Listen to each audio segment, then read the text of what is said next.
Hi అండి. నమస్తే. నేను మీ Soni. Welcome back to our channel smart Soni Shiva. ఈరోజు మన వీడియోలో క్యారెట్ హల్వాని ఎలా చేసుకోవాలో చూపించబోతున్నాను. చాలా ఈజీ ప్రాసెస్లో చేసుకోవచ్చు. అలాగే వీటిల్ని రెగ్యులర్గా దొరికే క్యారెట్స్తో కాకుండా గాజర్తో ఈ క్యారెట్ హల్వా చేయబోతున్నాము. ఈ వింటర్ సీజన్లో ఆ గజర్ క్యారెట్స్ అనేవి చాలా ఈజీగా ఈ సూపర్ మార్కెట్స్లో అయినా అవైలబుల్ ఉంటుందన్నమాట. చాలా పర్ఫెక్ట్గా ఈజీగా సింపుల్గా ఎలా చేసుకోవాలో చూపించేస్తాను. చాలా చాలా బాగుంటుంది. వీడియో స్కిప్ చేయకుండా లాస్ట్ వరకు చూసేయండి. ఈ గాజర్ కా హల్వా ఎలా చేసుకోవాలో చూపించేస్తాను. గాజర్ అంటారండి వీటిల్ని. మనం నార్మల్గా రెగ్యులర్గా తీసుకునే క్యారెట్స్ కాకుండా ఇవి ఈ వింటర్ సీజన్లోనే మనకి దొరుకుతాయి. చూడండి, ఇలా ఉంటాయి అన్నమాట. వీటిల్ని నేను ఒక 1/2 kg తీసుకున్నాను. ఇప్పుడు వీటిల్ని పీల్ తీసేసుకొని ఇలా ముక్కలుగా కట్ చేసుకోవాలి. లోపల అనేది ఇలా ఉంటుంది. ఇప్పుడు వీటిల్ని తురుముకోవచ్చు లేదా కుక్కర్లో వేసేసుకొని ఇవి మునిగేంత వరకు నీళ్లు పోసుకొని ఒక 2 విజిల్స్ రానిచ్చుకోవచ్చు. అలా కాకుండా నాకు ఇక్కడ వెజిటేబుల్స్ చాపర్ ఉందన్నమాట. ఆ చాపర్లో అయితే నేను ఇలా గ్రేట్ చేసుకుంటున్నాను, ఈజీగా అయిపోతుందని. ఇలాగే ఒకదాని తర్వాత ఒకటి మొత్తాన్ని కూడా మనం తీసుకున్న క్యారెట్స్ని 1/2 kg క్యారెట్స్ని ఇలా నేను చక్కగా గ్రేట్ చేసుకున్నాను. చూడండి, మనకి చక్కగా తురుము అనేది ఎంత సింపుల్గా వచ్చేసిందో, చాలా చక్కగా వస్తుంది. అలాగే మనకి కష్టమేమీ లేకుండా చాలా సింపుల్గా అయిపోతుంది అనమాట. ఇప్పుడు ఈ క్యారెట్ హల్వాని ఎలా చేసుకోవాలో ప్రాసెస్ చూసేద్దాం.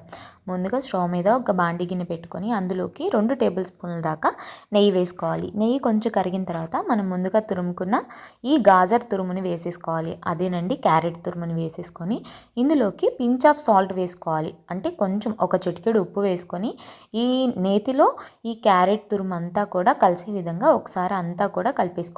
ఇది త్వరగానే కుక్ అయిపోతుందండి. మనం తురుముకున్నాం కాబట్టి చాలా త్వరగా సాఫ్ట్గా అయిపోతుంది. ఇప్పుడు ఇలా కలుపుకున్న తర్వాత మూత పెట్టుకొని సిమ్లో పెట్టుకొని దీన్ని కుక్ చేసుకోవాలన్నమాట. ఇది కుక్ అయ్యేలోపు ఒక మిక్సీ జార్ తీసుకొని అందులోకి 15 నుంచి 20 బాదం పప్పులను వేసుకోవాలి. మీరు వీటిని నానబెట్టైనా వేసుకోవచ్చు, బట్ నేను ఇలాగే తీసుకుంటున్నాను అనమాట. ఇప్పుడు వీటిని ఒకసారి గ్రైండ్ చేసుకున్న తర్వాత ఇందులోకి 1 లేదా 2 టేబుల్ స్పూన్ల దాకా పాలు వేసుకోండి. పచ్చి పాలైనా పర్లేదు, కాచి చల్లార్చిన పాలైనా పర్లేదు. వేసుకొని మెత్తగా పేస్ట్ చేసుకొని పక్కన పెట్టుకోండి. ఒక 5 to 6 మినిట్స్ తర్వాత చూపిస్తున్నాను. చూడండి, క్యారెట్ అనేది కొంచెం లైట్గా సాఫ్ట్ అయింది కదా. ఒకసారి అంతా బాగా కలిసే విధంగా కలిపేసుకోండి. ఒకసారి మీకు ఏదైనా అనుమానంగా ఉంటే చెక్ చేసుకోండి. క్యారెట్ అనేది ఇలా పట్టుకుంటే చక్కగా మెత్తగా మనకి తెలుస్తుంది అనమాట. కొంచెం సాఫ్ట్నెస్ అనేది ఉంటుంది క్యారెట్లో. సో ఇలా సాఫ్ట్గా అయిన తర్వాత మనం ఇప్పుడు మిక్సీ పట్టుకున్నాం కదా బాదం పేస్ట్ని, పాలు వేసుకొని ఆ పేస్ట్ మొత్తాన్ని కూడా ఈ క్యారెట్ అనేది ఉడికిన తర్వాత మాత్రమే ఇందులోకి వేసేసుకోవాలి. వేసుకున్న తర్వాత సిమ్ టు మీడియం అడ్జస్ట్ చేసుకుంటూ ఒక 1/2 నిమిషం పాటు చక్కగా ఫ్రై చేసుకోవాలి. అడుగేమీ అంటుకోకుండా చక్కగా కలుపుకుంటూ ఒక 1/2 నిమిషం ఫ్రై చేసుకున్న తర్వాత ఇప్పుడు ఇందులోకి ఫుల్ ఫ్యాట్ క్రీమ్ ఉన్న మిల్క్ని అయితే నేను ఇక్కడ ఒక 1/2 లీటర్ వేసుకుంటున్నాను. ఫుల్ క్రీమ్ మిల్క్ తీసుకోవడం మూలాన ఏంటంటే మనకి హల్వా అనేది చాలా రిచ్నెస్ వస్తుంది, టేస్ట్ కూడా ఎన్హాన్స్ అవుతుంది అనమాట. సో అందుకని నేను ఇక్కడ ఫుల్ క్రీమ్ పాలని యూజ్ చేస్తున్నాను. పాలు కూడా వేసుకున్న తర్వాత ఒక 1/2 లీటర్ పాలు వేసుకున్న తర్వాత ఇందులోకి ఒక 4-5 కుంకుమ పువ్వు రెమ్మలను అయితే వేసుకుంటున్నాను. మీ దగ్గర కుంకుమ పువ్వు కనుక లేకపోతే స్కిప్ చేసేయండి, ఏం పర్లేదు. కుంకుమ పువ్వు వేసుకుంటే టేస్ట్ అనేది ఇంకొంచెం ఎన్హాన్స్ అవుతుంది, అలాగే కలర్ కూడా చేంజ్ అవుతుంది. ఇలా పాలు కుంకుమ పువ్వు వేసుకున్న తర్వాత మీడియం టు హై ఫ్లేమ్లో అడ్జస్ట్ చేసుకుంటూ పాలు అనేది ఇలా దగ్గరికి అయ్యేంత వరకు కలుపుకుంటూ ఉడికించుకోవాలి. ఇలా చక్కగా దగ్గరికి అయిపోయిన తర్వాత ఇప్పుడు ఇందులోకి ఒక 1 టేబుల్ స్పూన్ దాకా నెయ్యి వేసుకోవాలి. అలాగే ఒక 1/2 టీ స్పూన్ దాకా యాలకుల పొడి కూడా వేసుకొని ఒకసారి అంతా బాగా కలిసే విధంగా కలుపుకోవాలి. ఒక 1/2 నిమిషం పాటు చక్కగా కొంచెం దగ్గరికి అయ్యేంత వరకు కలుపుకోవాలన్నమాట.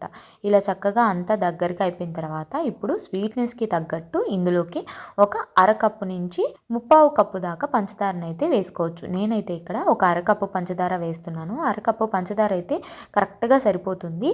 మీకు స్వీట్ ఎక్కువ తినే వాళ్ళు అయితే 3/4 కప్పు దాకా వేసుకోవచ్చు, లేదా ఒక 1/2 కప్పు మీద ఒక 1 టేబుల్ స్పూన్ దాకా పంచదార ఎక్కువ వేసుకోండి, సరిపోతుంది. పంచదార కూడా వేసుకున్న తర్వాత ఇలా మీడియం ఫ్లేమ్లో పెట్టుకొని కలుపుకుంటూ ఉడికించుకోవాలి.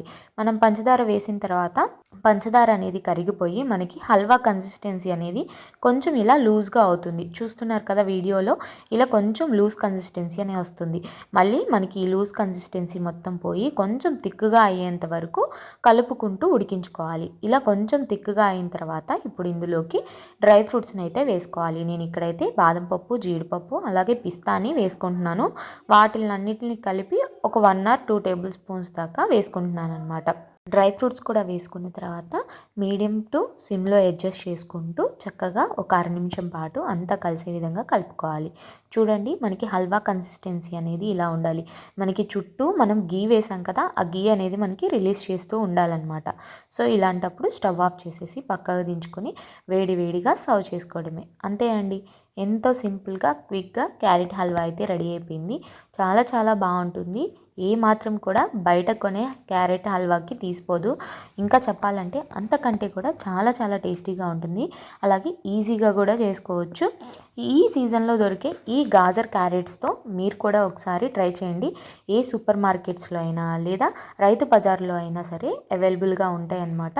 సో ఇలా వేడివేడిగా బౌల్లోకి సర్వ్ చేసుకున్న తర్వాత పైనుంచి కొంచెం నట్స్తో గార్నిష్ చేసుకొని తింటే ఉంటుంది. చాలా చాలా బాగుంటుంది. అలా నోట్లో వేసుకుంటే మెల్ట్ అయిపోతూ ఉంటుంది. అంత టేస్టీగా ఉంటుంది. మీకు చూస్తుంటేనే నోరు ఊరిపోతుంది కదా. నాకు తెలుసండి మీకు నోరు ఊరుతుందండి. చూడండి, టెక్చర్ అయినా అసలు కలర్ అయినా అబ్బా ఏమన్నా ఉందా క్యారెట్ హల్వా. ఇంకెందుకు మరి లేటు, వీడియో చూసాక మీరు కూడా తప్పకుండా ట్రై చేస్తారు కదా. ట్రై చేస్తారని అనుకుంటున్నాను. ట్రై చేశాక ఎలా వచ్చిందో మీ ఫీడ్బ్యాక్ని నాతో షేర్ చేసుకోవడం అస్సలు మర్చిపోవద్దు. ఈ వీడియో అయితే నచ్చిందని అనుకుంటున్నాను. వీడియో నచ్చితే వీడియోని లైక్ చేయండి.